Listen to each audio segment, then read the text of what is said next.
नमस्कार दोस्तों, आप सबको पता है आज रीट लेवल 1 का एग्जाम हुआ था और आज हम कंप्यूटर से संबंधित जो 5 क्वेश्चन पूछे गए थे उनके बारे में डिस्कशन करेंगे और कौन से क्वेश्चन डिलीट हो सकता है या उनके क्या संभावित आंसर हो सकते हैं उनके बारे में डिटेल में समझेंगे। देखो, पहला है सामान्यतः पब्लिक लाइसेंस कौन से मुक्त उपयोग सॉफ्टवेयर लाइसेंस से अलग होते हैं। यानी इसमें ये सीधा सा पूछ रहा है कि जो फ्री सॉफ्टवेयर है, जो जिसके अंदर लाइसेंस की रिक्वायरमेंट नहीं होती है, उनसे कौन से सॉफ्टवेयर उनसे क्या अलग है। तो ध्यान रखना, एक तो स्काइपी और एक एडोब रीडर है। ये वैसे तो फ्री होते हैं लेकिन इनका सोर्स कोड उपलब्ध नहीं होता। तो ये होते तो आप फ्री में डाउनलोड करके यूज कर सकते हो, लेकिन इनके सोर्स कोड के अंदर किसी भी प्रकार का बदलाव या सोर्स कोड पब्लिक रूप से उपलब्ध नहीं होते हैं। तो ये पहले दोनों हैं जो फ्री सॉफ्टवेयर से क्या है, अलग है। रैंसमवेयर तो वायरस सॉफ्टवेयर होते हैं, उल्लंघन जो आपको उसको किसी भी सॉफ्टवेयर को क्रैप्ट करके इस्तेमाल करते उनसे कोई मतलब नहीं। तो सही आंसर क्या हो जाएगा, ए और बी। किसके अंदर ए और बी देख लो, डी।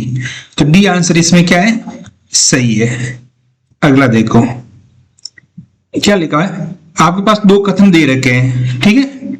पहला कथन अभिव्यक्ति क्या है, रियल टाइम ऑपरेटिंग सिस्टम सुनिश्चित करते हैं कि प्रत्युत्तर समय निहित हो।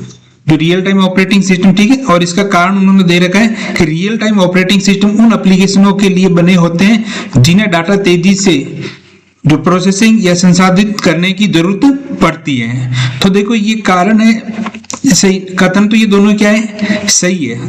दोनों ही कथन क्या है, सही है। लेकिन इसका जो कारण दे रखा है तो कारण ये नहीं होता।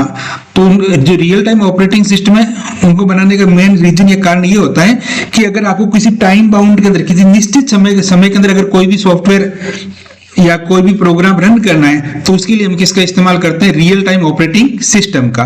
तो देखो, इसमें कथन ए और बी दोनों सही है, लेकिन आर है वो एक, ए और आर दोनों सही है लेकिन आर है वो एक ही सही वाक्य नहीं करता।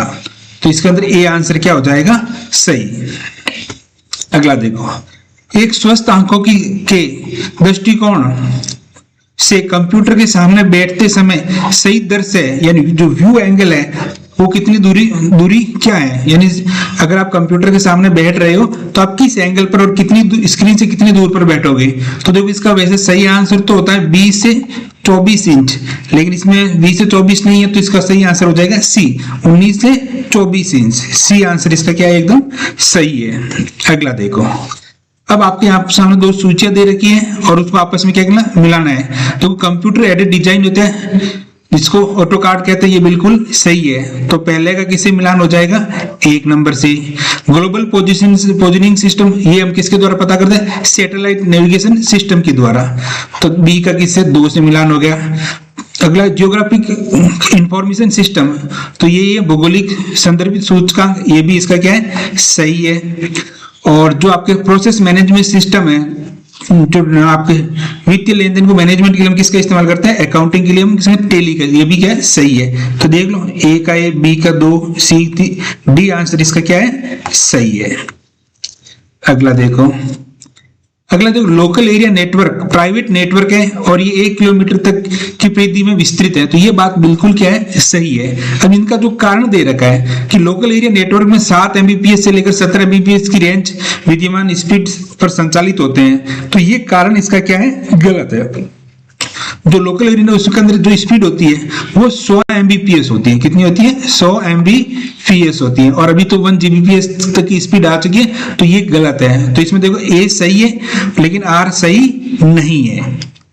ए आंसर इसका क्या है, सही है। ठीक है, तो उम्मीद करता हूं आपको अच्छी तरह समझ में आ गए हो। इसमें ऐसा कोई क्वेश्चन नहीं है जो आंसर की आने के बाद में ही पता चलेगा, लेकिन हाल फिलहाल इसमें ऐसा कोई क्वेश्चन नहीं है जो डिलीट होने की संभावना है। धन्यवाद।